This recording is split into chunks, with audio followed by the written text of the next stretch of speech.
now that as we engage in your word, would you enlighten our eyes? Would you sharpen our hearing? Then give us hearts that are receptive, that our lives may be made the better. Communicate with me, Holy Spirit, as I communicate with your people. In Jesus' name, amen. Amen.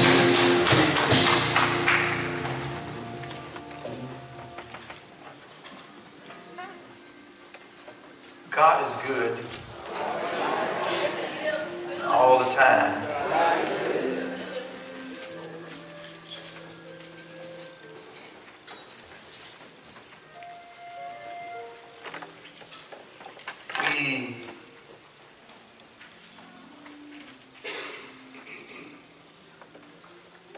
We should know without any doubt that God, He loves us. And the only way that God can love us is with all his heart. He withholds none of himself from us. And his will and desire for us is that we would not only have the best, but that we would experience his best at all times.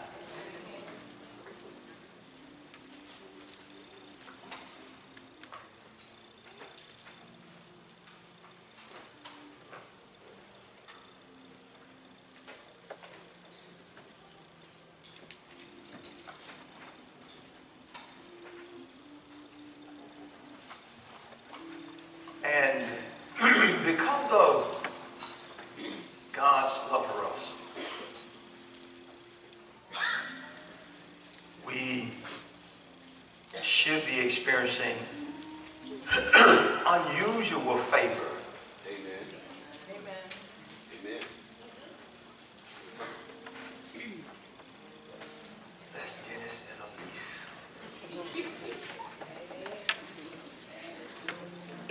Unusual. Well, maybe it'll come out in the sermon. You'll like it better. Over yonder.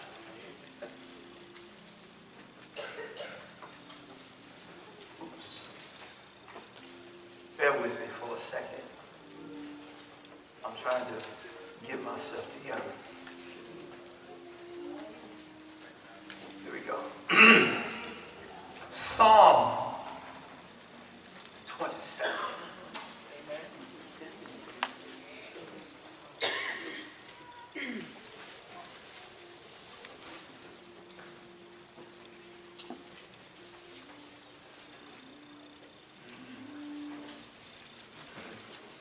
Are you with me? Psalm 27. Yes.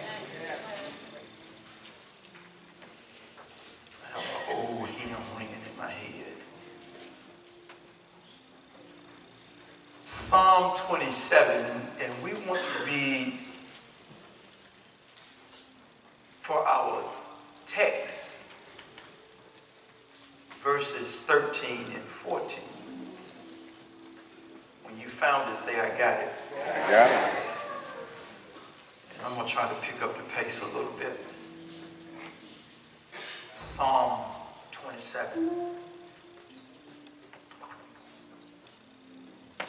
Verses 13 and 14. From a King James Version, here are the words printed. I had fainted unless I had believed to see the goodness of the Lord in the land of the living. Wait on the Lord. Be of good courage, and he shall strengthen thine heart. Wait, I say, on the Lord. All right. I want to preach from the subject this morning, unless I. Unless I. there are a lot of things that we throw on the devil that he's not guilty of. And there are a lot of things that we assume about God that is not who he is. And it's incorrect. I think we have to be careful in our communication when we try to share our faith with people. Not to give a false image of who God is and be pretentious about who we are. Somebody's calling me to be serious. Jesus. No. Whoever's calling me should know that we in worship service. And they shouldn't be calling me.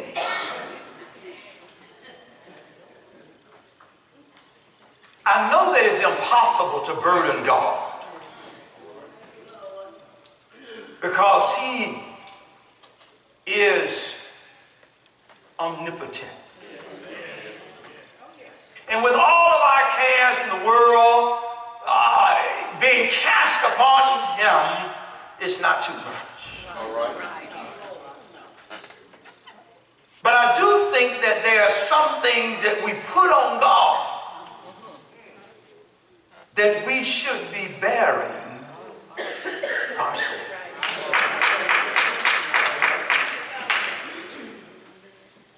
I know. They tell us say everything. That's right. To God in prayer. Yeah. That's true. But do you not know that every prayer should end with an amen?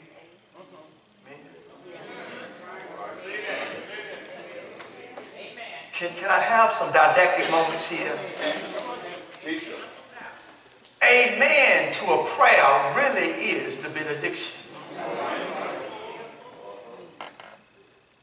It's the closeout. What do you mean, Reverend, that it's the benediction? What I mean is that we come in here for worship. But when the benediction is given, we go out there for work. Oh, I'm going to preach with a little help of knowing today. Yeah, I think what we ought to understand is that amen to our prayer really is the benediction. For the clarity, when we say amen, for whatever we have discussed with God, and I didn't say pray, whatever we have discussed with God, we should at the moment of our benediction move in the direction with action from our conversation. Amen. Don't ask him to heal your high blood pressure. And you're going to be like me, stop at the nearest gas station and pick up Dixon's barbecue flavor pork rinds.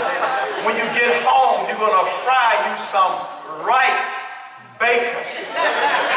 And you're asking them to help you with your... When you talk to him about what's going on with you, there ought to be in your dialogue some at least strategic thoughts while you're engaging with God. Might I say, there should be some epiphanies, some revelations that while you're talking with him about some adjustments that I need to be making in my life.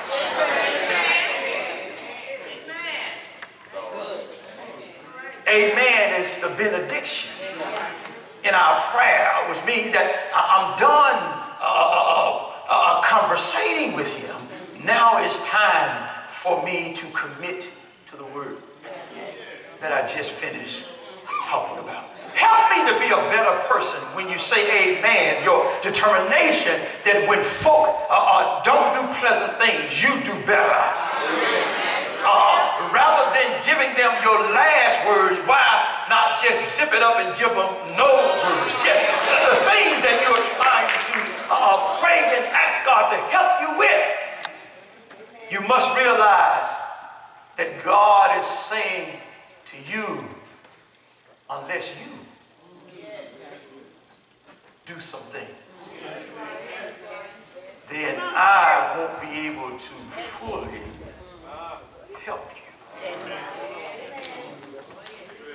I know. Hear me. There are some things that I've been looking over. And I have come to realize unless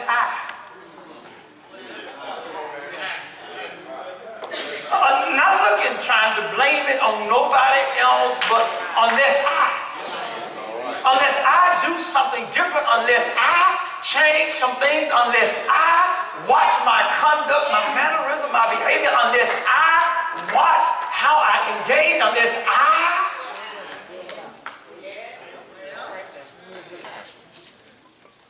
you know, if you change, things have changed. All right. I told this story before. For those of y'all that's new and listening, I'm going to tell you this story again. It'll be new. Well, I flew around one year and asked Jan to marry me. They call him a Pope. And she said yes, and we did the little wedding thing, and we lived together for the first time.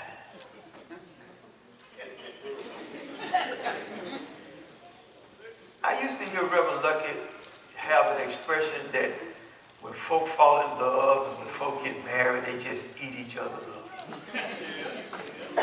But that's not how he ends that story. He goes on to say that after a while, you wish you had eaten them up.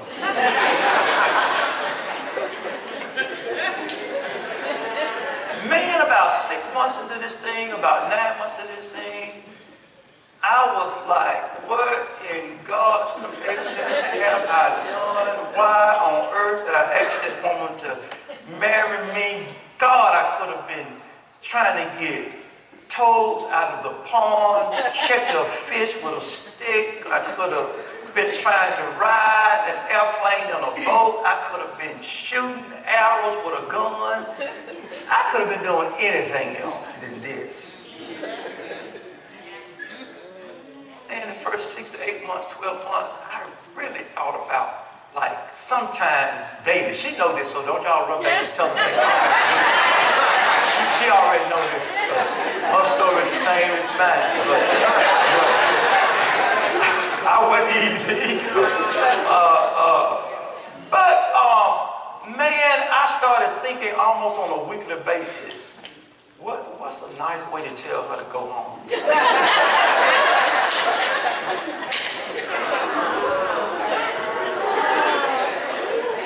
Oh, y'all can be church like if you want to, but somebody been married for real. And yeah, been married for real and tried, Lord have mercy, tried. Boy, them first 12 months was hello, good Jesus. But that's not the part I want you to remember. This is what I want you to remember. I started praying and asking God to fix this broken woman. Stay with the story. Stay with the story. Some of y'all got stopped right now. Somebody texted and getting it on Facebook that the pastor was mad. But see, I'm 29 in this game now.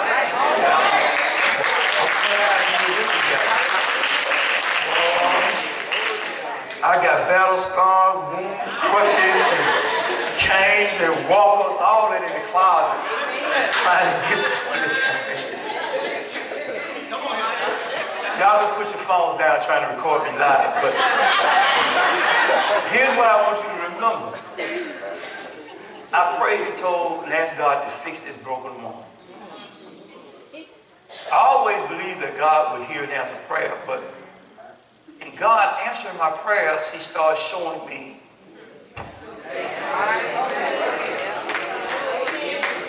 ain't nobody clapping but women. When he started showing me myself, and what God really was showing me is that it's not the woman that's broken. It's something Dean is called reaction.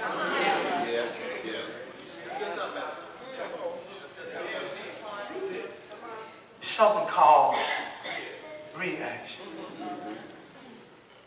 I had at this time, Mama, you might remember, a Mitsubishi Galant. I would wash this car as soon as I get through washing. I was living on a dirt road then. Had about an eighth of a mile maybe to the top of Dry Creek Road right there.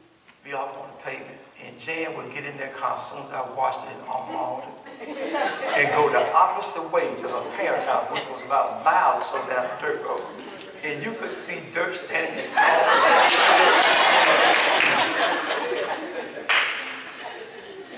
And boy, I spoke in my heavenly language watching that car.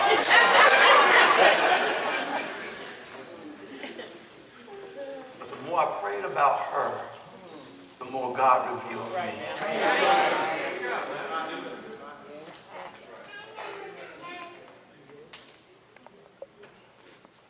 And the Lord was telling me, if you go ahead and fix these things, you'll probably get different reactions.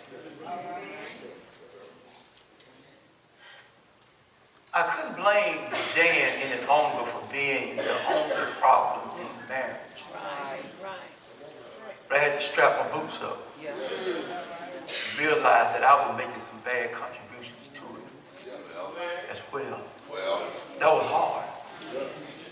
Because, see, I thought that I was all right.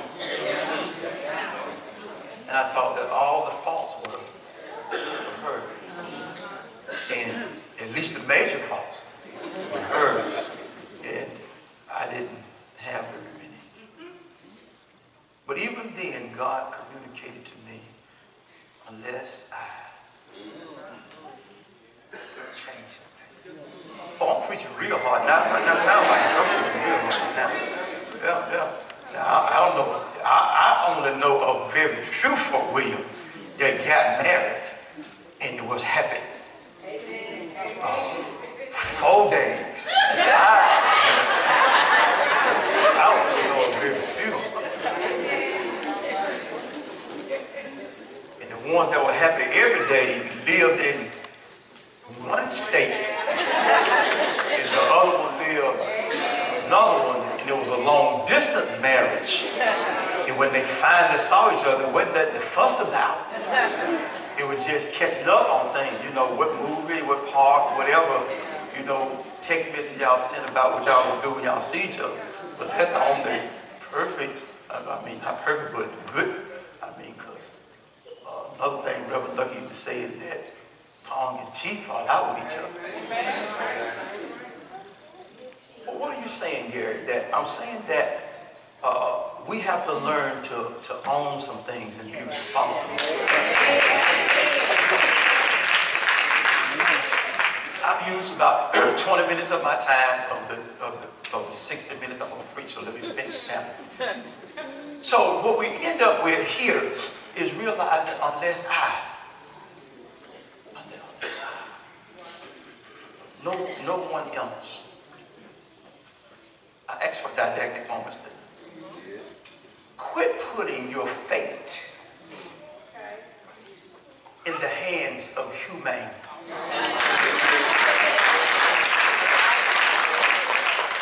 And relying on folk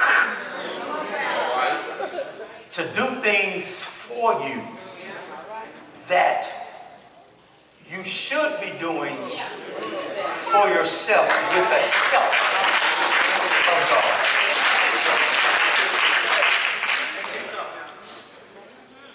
See, confident in people. And they become our lowercase G-O.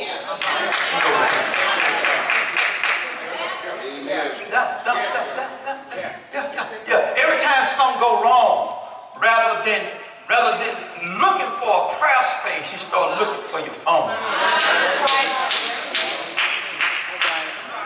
Because you want to call somebody rather than cry.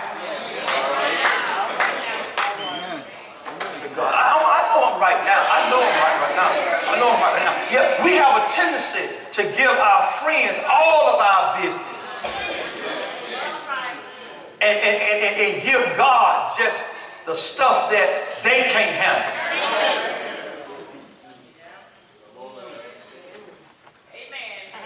But how would you know what God can do unless you give God a chance?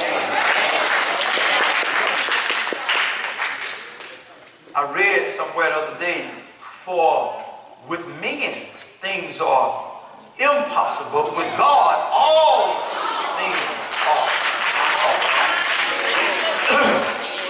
Yeah, I'm preaching now. We arrive now to the text. I've gotten it a little bit out the way, Sandra. We arrive to the text where David is the author of this particular psalm.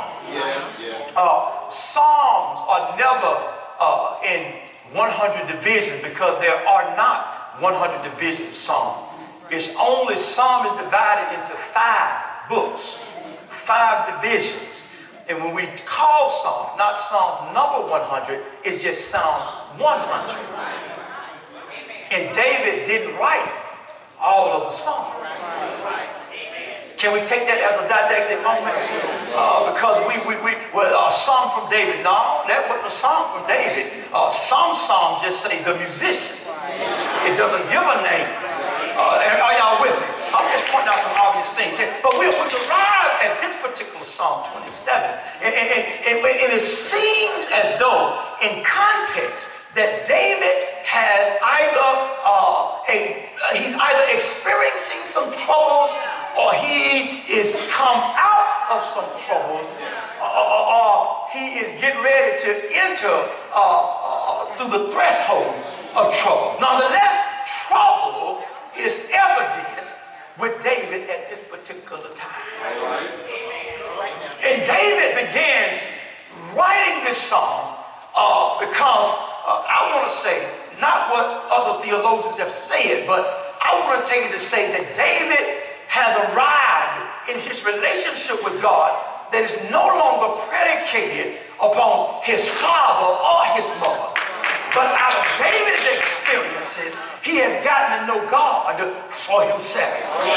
How do I know that David is speaking from personal experience? Verse number 1, the Lord is, David says.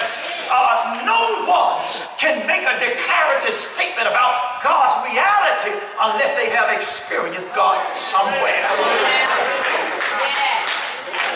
You cannot use the prelude of any statement about God saying the Lord is unless you have experienced him somewhere in your life.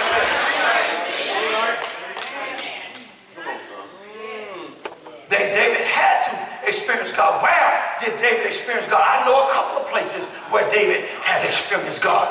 David experienced God when he was out in the pasture among the flock, smelling like wildlife out there. And when the prophet came to look for the king, he presented other brothers and had to be reminded that he and his wife had another child. The prophet had to ask Jesse, is there another child? He said, oh, yes. But he's only a lad. And he's watching sheep. It's strange when your daddy, your mama, when somebody is speaking about your greatness, your potential, and they downplay. God didn't want boys who had gone to Planet Fitness. He didn't want boys who had ran track and had medals and certificates and ribbons to prove that they were fast, nor that they were strong. He didn't want those who had went to to challenge those and proven through IQ that they were able to use intellect and apply wisdom. God needed some raw material that he could shape and fashion in the way that he wanted to shape and fashion. Never tell God that when I get my life together, because God doesn't want your life together. He just wants your life, and he'll put it together. Your best preparation for God is still inadequate for him.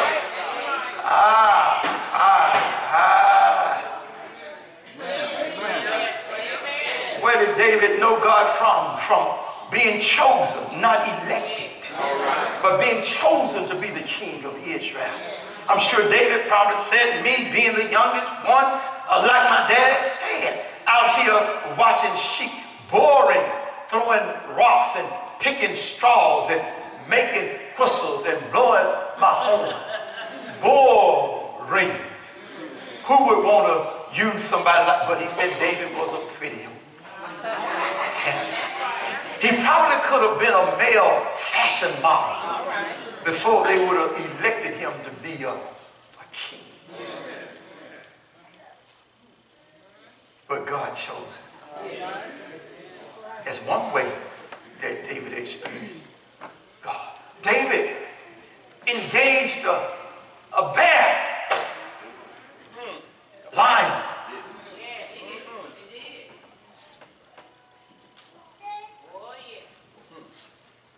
David engaged a giant.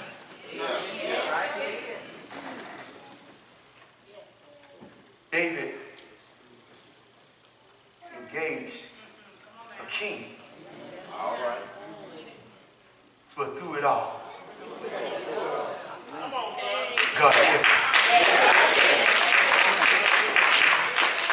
Can I get out of verse number 1 and here to verse 13? He says, the Lord is my light and conjunction my salvation.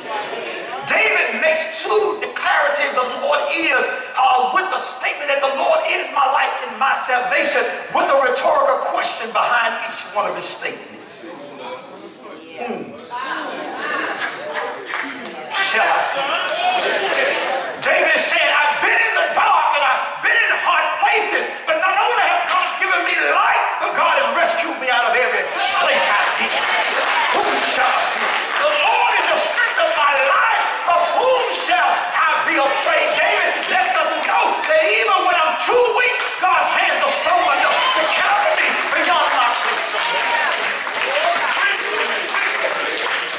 I want to stop here and I'm going to skip a whole lot of stuff because I don't want to preach long this morning. I want to say to you today that what we have to realize about God, that unless we come to know that the Lord is, first of all, there are going to be a lot of things that we're not going to get out of or get over.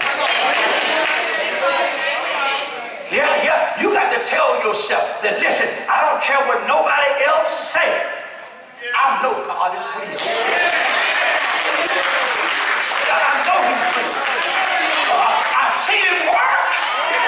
And I'm not talking about over yonder. I'm talking about right here. I've seen him do it. I'm not talking about other folks. I'm talking about what he's done. He's done a miracle. Because I look at one every morning. When I look at myself, I know who he is and that he's real.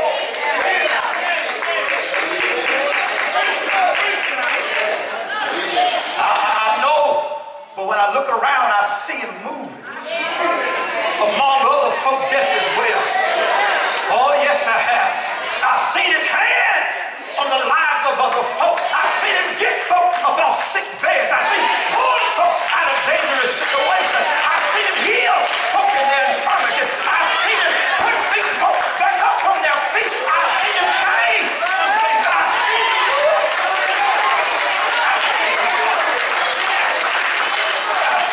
it.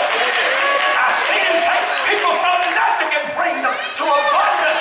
Oh, yes, I have. I've seen it in the lost that's been counted out is the one that he's planted on top. Oh, yes, I have.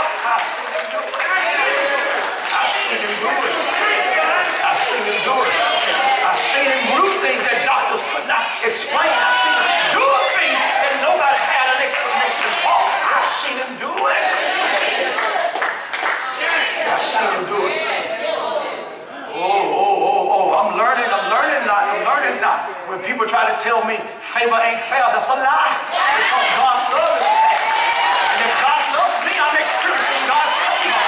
Oh yeah, because I'm chosen is what they told me. And if I'm chosen, I'm favored. Oh yes, I am. I'm royal. If I'm royal, I got favor on my side. Oh yes, I do. Don't tell me favor ain't fair. Favor is right. Because I'm a child of God. That's what I get from God. What you mean by favor? Cards are stacked against me, but I still win. I got a partner on the other side. Amen. I ain't got number 2 spades, but over there he got the big joker, the little joker. He got the deuce of spades and the deuce of diamonds. He got the ace and the jack. Oh yes, he does. I ain't got nothing, but he's strong tight on the other side. I ain't got the 2 options here. One, don't renege and play my hands to the best of my ability.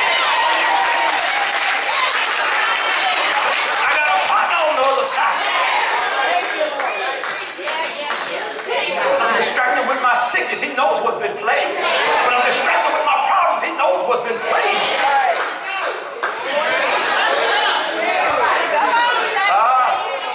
Unless I begin to realize these things in my walk with God, I'm going to get lost somewhere. Unless I begin to realize what he's done in my life, I'm going to get lost in some things. Unless I realize, unless I reflect back on what he's already done, I have a problem with what I need done right here. Unless I, not about you, unless I. Now, can I get to verse 13 real fast? What David takes us through next, he talks about some scenarios. Yes. The Lord is my light and my salvation. Whom shall I fear? The Lord is the strength of my life. David introduced us with a statement with a probable cause wind. David let us know it's only a matter. You got it, baby. It's only a matter of time. David used the word wind. Wind. Because it's certainly going to happen. After a while, sooner or later, wind is going to show up in your life. The W-H-E-N and the W-I-N-D is going to show up in your life. David said that wind. My glasses. More help at holding the old like it. Jesus Christ. Said I work on pretty hard today. I said that this morning. When the wicked. Now, I want y'all to catch this. Wicked is a person that has no consciousness. Catch the next verse. He says, in my foes. Now, your foes could be even in your house. But the wicked don't think about you twice. But sometimes your enemy will give you thought and say, well, I ain't going to do it that bad, but I'm going to do it bad. I want y'all to stay with the text now. Stay with the text. He says, when my enemies, when the wicked, even my enemies, my foes, they come upon me to eat up my flesh. He let us know that when people come against you with ill intent, he said, they will. What will happen to them? They will stumble and fall. What are you saying? Unless I learn, William, unless I learn to stop looking at folk and start looking at God. Unless I learn to keep my eyes on God, I'll be distracted with the things around me and I'll begin to have vexation and trouble in my life. Thank you, Blanche, for a post that I saw. That a young lady went to the preacher and was claiming that the people in church are texting and using their phones like we do in church. And they are on social media and all sorts of things and gossiping and talking. And she was telling the pastor she got to move her membership because she can't stay at this church. And the pastor said, well, before you go, can I get you to do one thing for me? And the young lady says to the pastor, yes, I'll do this one thing for you. He takes a glass and he fills it with water and tells her, I want you to walk around the sanctuary with that glass of water and I don't want you to spill out. And the girl takes the glass of water, Dennis, and she started walking around the sanctuary. trying to make certain that she doesn't waste an ounce of water while she's walking around the sanctuary and looking at her glass and trying to make it back to the top in front of the motherboard to give it to the pastor. When she arrived there, the pastor asked her, did you see anybody texting? Did you notice anybody gossiping? Did you see anybody? She replied to the pastor, I couldn't see nobody doing anything because I was too focused trying not to steal my water. When you come to church on Sunday morning, if you focus on the Lord, and you won't see the other people doing all of these things. You know the same thing. If you get your eyes off your enemies, if you get your eyes off the foe, if you get your eyes off the wicked and focus on God, you won't see what they are doing. Rather, you'll experience the hands of God.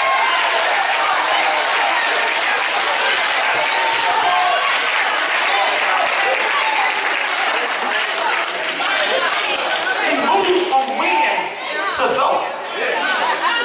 Am I right? When the wicked, though an army, shall encamp. Y'all know what that means, don't you? What that means? When they have decided that you're the target. Because they are not you. So rather than praise you, bless you, celebrate with you, they rather come against you. You need to know that not everybody wants you blessed. But everybody wants your blessing. Yes, I'm right. So, not everybody wants you blessed. But everybody wants a blessing. We got to learn as Christians that when God chooses to bless a person, it ain't none of our business.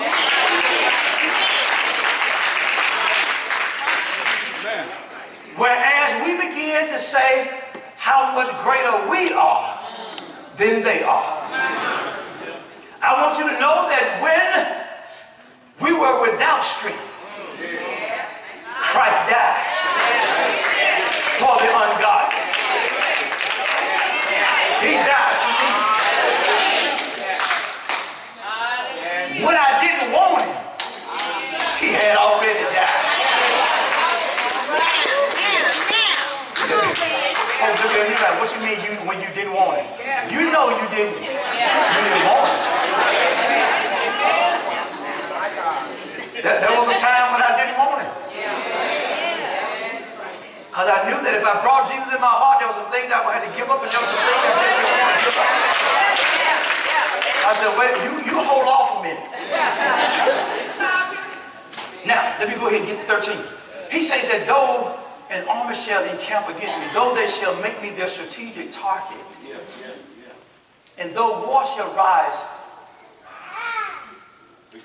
against me, he said, in this. Watch this now. I changed it in my notes. I changed it. My word says, even while this is going on, I will have this kind of assurance in God. Let me tell you something. God don't give a hill of beans about how many people gather against you. Because he's God. God don't care who their name is and what kind of protein diet they own and who they know. God don't care.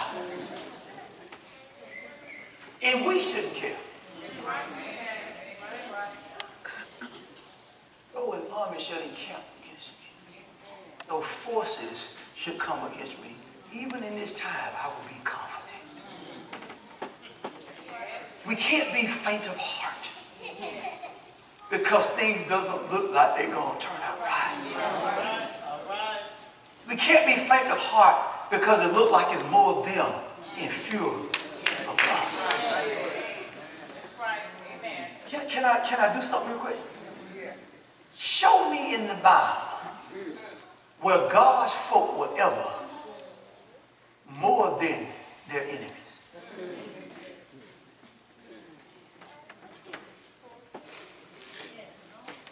God's folk were always less.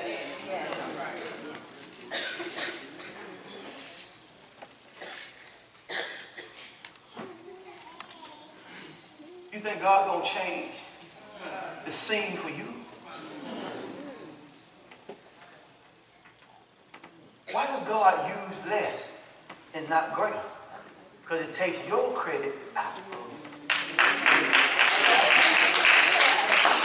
Child, there was only 7 of them, but there was 70 of us. God said, give me 7, and I'll show you what I can do with 7.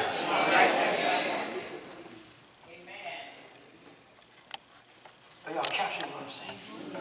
When you don't have enough, you ain't got no option but to trust. That tickles me right there. When you don't have enough, you ain't got no option but to trust.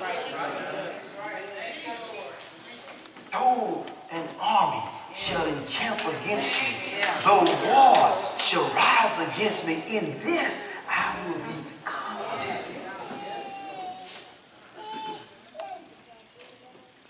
I'm not going to lose heart because of what's going on around me. He moves from the wind and the though to a desire. I think I'm right. Am I right? For one thing, I have desire is to, and that I seek after. There's something right before that. Is it not? In my time of trouble, he shall.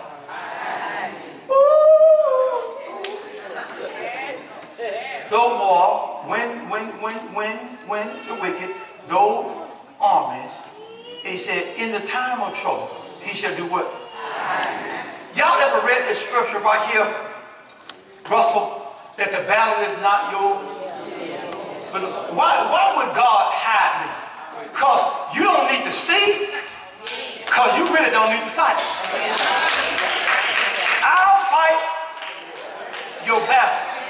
If you saw everything that was coming up against you, you would tell God, wait a minute, I quit, I give up, I give in. No, God will hide us for reasons. There's a reason that God hides us is for protection. I'm going to tell you, it's some folk looking for you, can't find you. I'm going to prove it. Go look for this in the Bible. There's a way that even the eagle's eye has not seen. When God put you in a place, David was in the cleft. Moses was in the cleft of the rock. But David was back up in the cave. Elijah was back up in the cave. Let me tell you something. God has a way of hiding us that the enemy will pass right on by. But here's the challenge right here. Do you trust him to do these kind of things while you live day to day? Do you trust him that he got your back and your front and that he got you covered? Not only is God hiding you in a pavilion because he's trying to protect you, not only that because he said that, listen, I don't want you to be distracted by what you see. Not only that because he said, I don't need you fighting because see, you'll get in the way. You'll hit the wrong one. Sometimes we fight, we really hurt people that are really on our side. I'm going to tell you how awesome my God is. David was just disgust. He was a disgust to Saul. But Jonathan loved him. Saul's son loved Saul's enemy. And Jonathan looked out for Saul every day. God put an eye in the enemy's house. That's enough of that. He goes on to say, but one thing I have desired, and that thing I will seek after. And I wrote in my notes that I just want to abide in the presence of God. No matter what's going on around me, just let me get to God's presence. No matter what's happening to me, just let me get to God's presence. No matter what folk is trying to cook up, just let me get to God's presence. One thing I desire, and that's what I seek after, that I may dwell in the house. I just took it to mean, can I get to his presence?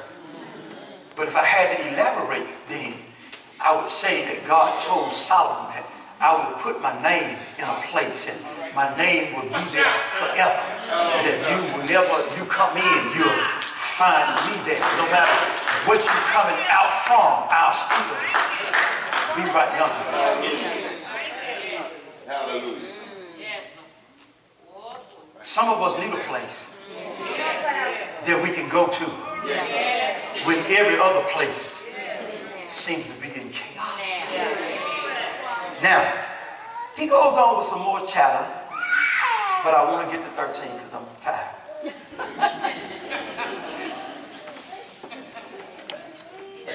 Y'all ready?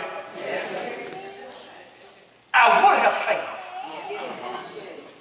which means that I would have lost heart, which means that I would have thrown in the towel, which means that I had my back against the wall and all hello has broken loose, and I had gotten sick and tired of being sick and tired. I had gone to my limits. I was at the end's width. I was at the place where not only folk telling me to give up, I had also heard my own self say, perhaps you should consider giving up. I would have fainted. I had fainted unless I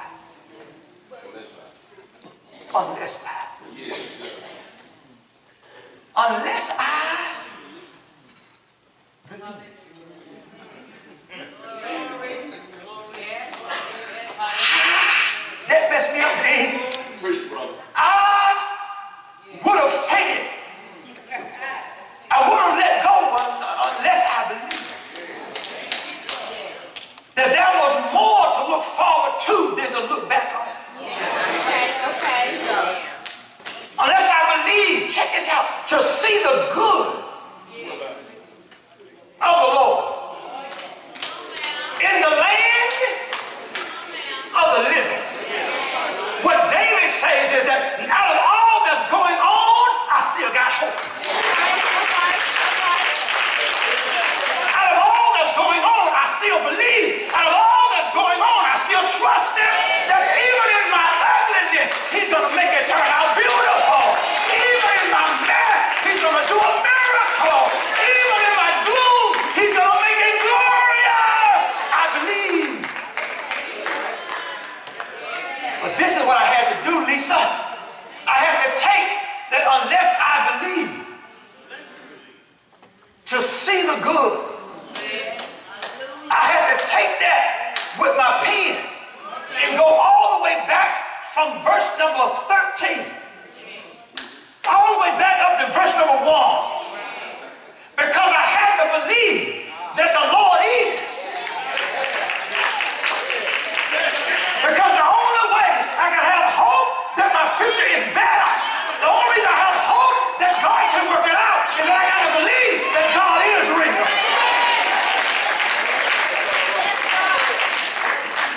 I want to slow down because I want to spend about 2 seconds here. See, our problem is not God. The problem is I have to begin to put myself in places when things are looking bad and ugly and things look like they're out of place. I got to position myself to a place to say, wait a minute now. This ain't about them. It's about you. This ain't about young girl. It's about right here. Oh, I got to get myself positioned where I can see my God and have my faith put in my God, my confidence in my God, because I've seen him do impossible things.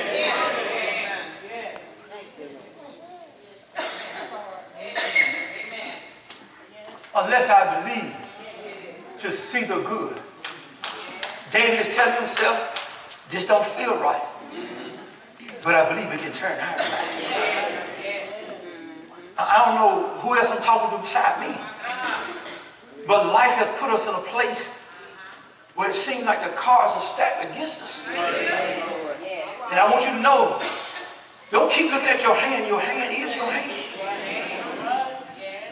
Just because you keep looking at your cards, don't mean you won't get no alphabets. You got numbers.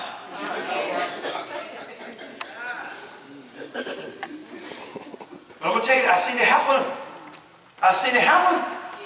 I seen a 10 walk. Yeah. When all the trumps have been played. I seen a 10 make it through.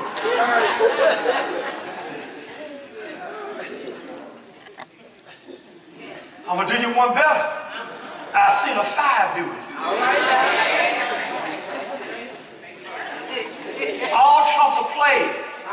And I'm holding a 5 of hearts. And nobody else got it. But hard left the table.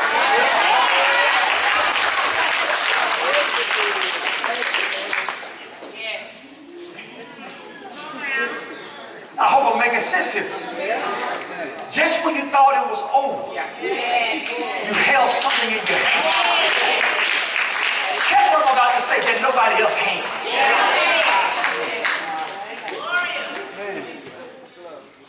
David says to me, Gary, out of all that happened in verse number 2 down, verse number 13 say you still got something to look forward to.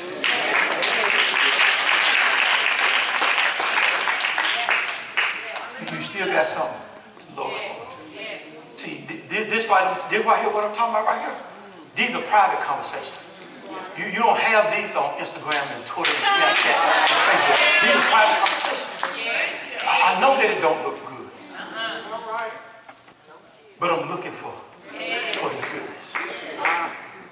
It don't feel right. No, but I think I can still look to see the good of the Lord. Listen to how David said, in the land of the living. Yes, sir. Yes. 2 parts. I'm going to see it over him, and I'm going to see it over there. What I like about David's writing is, I ain't got to die to see his goodness. I'm going to see his goodness before I die.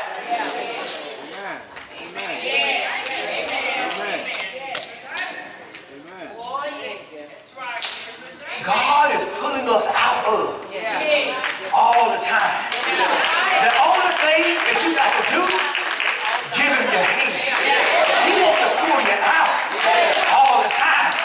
No matter what you eat, God is always saying, just give me your hand, I'll pull you out.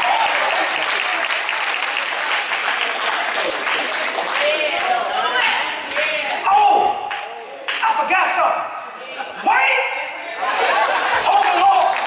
When it seems like it's over, and you've been waiting on him, you've been trusting in him, you've been believing in him. After a while now, how you know he's going to come? I just believe that he is. He's never failed me yet. Wait on the Lord and be of good courage. We want to let you know that, listen, we need to let you know, listen, that you just can't look for us. But you gotta not just wait on it. Your attitude helps your latitude. And it helps your attitude. You got to have a good attitude.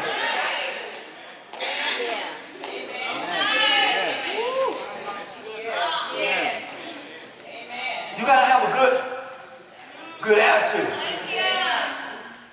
You got to have a good attitude. No? Somebody gonna make it work for me.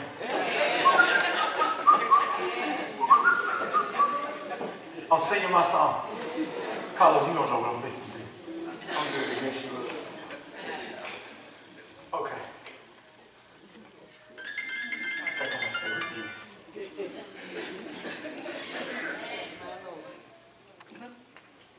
That's a blessing from God.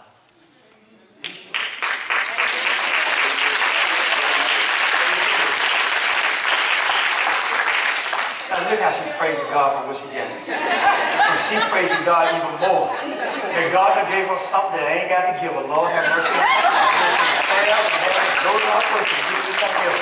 Because God is good. Let me tell you something. Sometimes we get so used to what God has given us and cleave to it so tight. And then it comes comes a time in our life that the thing that we have becomes dull. I'm talking real life now, y'all. I said, you can have a new car. But after about year 2, 3, the newness, it gets dull. And they say, well, no. I got a truck out there with 370 miles with a bump with a bumper because I hit a deal and it's going to crank up when I go out there. And I asked the Lord for 2 more years at least on that truck. 370,000 miles. And it still rides okay. I'm still asking the Lord to give me 2 more years on it. 2 more years. Y'all know what I'm going to have at the end of 2 years. I'm going to ask him what? I ain't going to say back there. I'm going to say, thank you, 2 more years. Really, I need about 5 more years on that truck to last about 12 more years. But what happened, babe? What's your name? Deanna. That's so pretty, Deanna. But listen to this. We get used to it. That new house, man, everybody's raving about it. Ooh, y'all got such a beautiful home. And you be like, yeah, okay. It's modesty, you know that. I like it too. You know something. Then you get all these other blessings. Even with health sometimes, God restores our health. And at first we're on fire for God because He restores our health. Then it gets dull. Then it seems like things are going to hit the R. You know what that means, right? Reverse. And you pray to God, you cry to God. And He comes by. And that thing that you hold in your hand just don't seem like it works like it used to.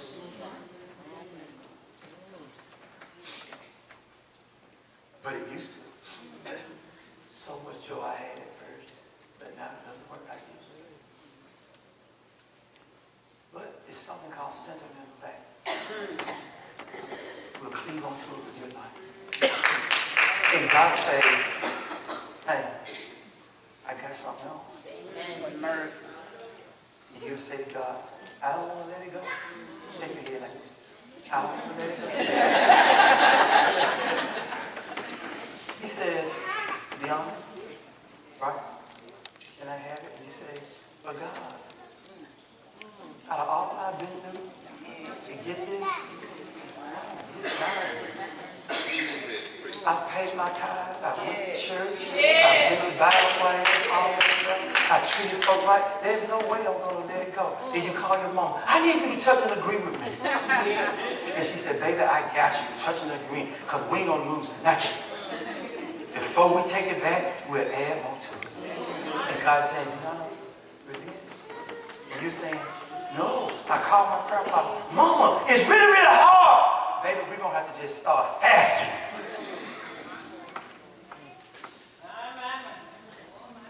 He said, Deanna, let me have it. And you said, no.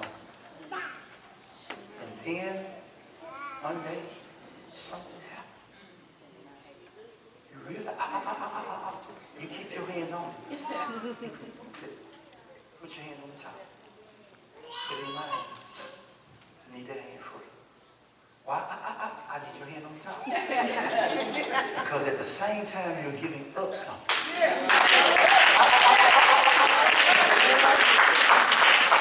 the same time you're giving up something.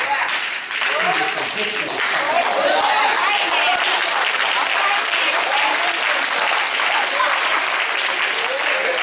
You know? That's bigger, isn't it? But I'm going to tell you, God don't just do bigger. Open the top. Ask your mama to help you. They don't know what's in that container. Don't show it till we talk to you. Something else. I like the way you say it. You know? Open your box. Just turn it upside down. Oh my God. Oh, Deanna, open your top. What's inside? Oh, what? Another. What you have to understand. What you have to understand is this about God. That unless I get out of the way of God, unless I go to God in prayer, unless I decide that, listen, I'm not going to quit because God has too many promises that I have not realized. Unless I say, I can't let go right now. Unless I say, I'm going to give it my best prayer. I'm going to give it my best fight. I'm going to keep on pushing as hard as I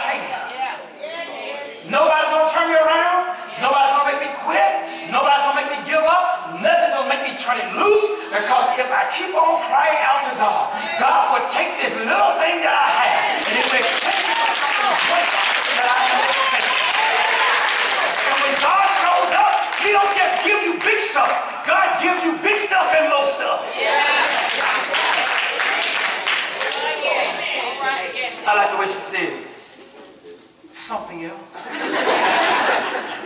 God will take what you have and give you something else.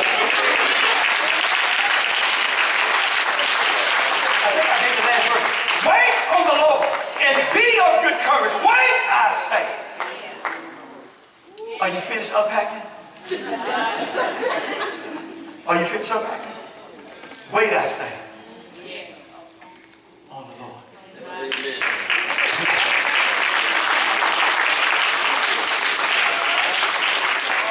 I skipped a lot of content because I didn't talk about the sacrifices of joy. Yea, I will sing praises to thy name. I will sing praises. I want to let you know that in that part, and I'm done for real, is that when life gives you its best fight, you better learn to realize that joy is going to be sacrificial. I'm not talking about happiness. The world got too much of that. Folk happy because certain things are happening and they are moving like a roller coaster. Joy, the world can't give it to you. The world can't take it away. But David does let us know that sometimes we have to offer the sacrifices of joy. Then he goes on to say that how does that joy really get realized? I will sing praises to your name. Yea, I will sing. Sometimes we have to discover joy through songs in our heart. And we discover that joy, realize that, listen, I know that folk think I should be giving up, but I'm singing. What you singing about? I'm just trying to find a place. I'm just trying to find a place. Just trying to find a place. I have a song in my mind this morning that said, I feel like going on. I feel like going on. Though trials, they come. I still feel like going. What do you walk away with here?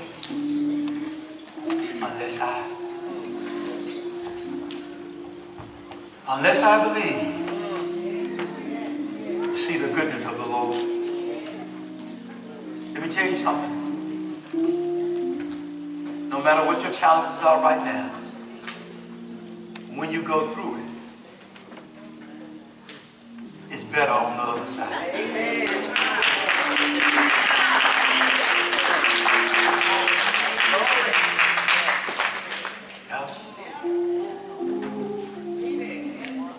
If you can't pray, I don't know if y'all ever been there before, but I've been in some places, William, in my life, no words for prayer. But I found out that when I couldn't pray, I could say, Father, I stretch my hands. No other help I know. When I couldn't pray, and I'm telling you, I've tried. I found myself saying, I come to the garden alone while the dew is still on the rose. When I couldn't find the words to compose a sentence to say to God, I found words to say, it's well. It's well with my soul. I found it, Vaughn, that when I couldn't find words to speak, I could find words to sing. And after singing with my God, I found that there was a lifting of my spirit.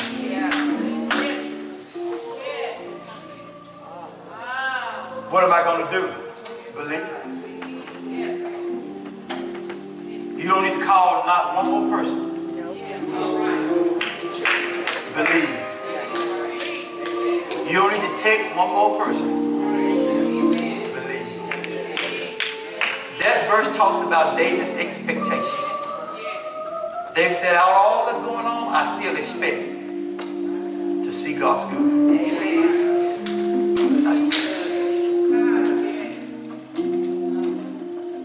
I feel